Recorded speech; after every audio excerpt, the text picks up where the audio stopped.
Alright class, we are going to do this last video on substituting a point and a slope to find, really you're finding the y-intercept and then you want to write that equation in the line.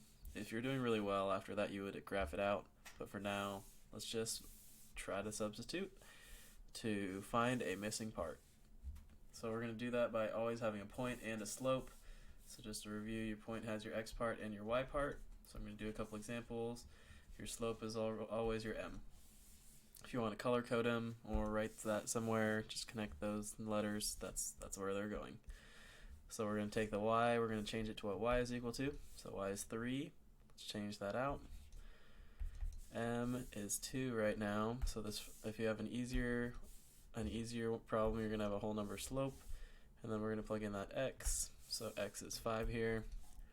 And m and x are always multiplying together. So 2 times 5, this parentheses is just multiplying. And then the part we're finding is always going to be this b. So this first step is always plug in that x, y, and m. After that, you're always just going to multiply this part together to simplify. So you're always multiplying m and x.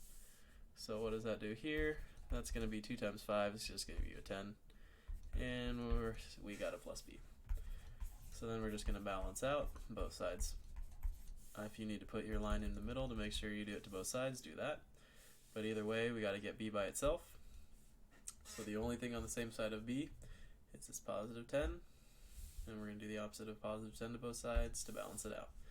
So minus 10 minus 10 cancels on the right. 3 minus 10 just gives me a negative 7 equals b. So if you haven't been used to moving things from right to left, you can switch it around, write 10 plus b equals 3, but this is what I did. This is totally fine. So you get your b is negative 7, and really you already start with half of the answer. You already start with m. So I'm going to go ahead and plug those in. My m was 2 here, and my b is negative 7, so I got to make sure I write a minus and a 7. So always try to finish with that equation of the line, and if you're doing pretty well, then go ahead and try to graph it out. Otherwise, those are your steps, and we're going to do it over here on a little bit more difficult example. So same deal though, we got our y, our x and our y and our m, and plug in that y, make it negative 1. So let's keep coloring it out. Negative 1 is my y, and then my m now is 2 over 3. So 2 over 3 is my m, put that in parentheses, that's multiplying with this x, which is negative 6. And remember, when you're multiplying a whole number with a fraction, I gave you a couple different ways to do it, but I am just going to put it over 1 here to make it a little easier visually. And then we are finding b. So the green part is a 6, it is not a b in there. So hopefully my bad handwriting doesn't ruin that. I'm going to go ahead and cancel this down. 3 goes into 6 twice, and I'm going to multiply my m and x. So right now I've plugged in my x, y, and m. So let's write out those steps again. X, y, m. And now what I'm doing is I'm multiplying m and x.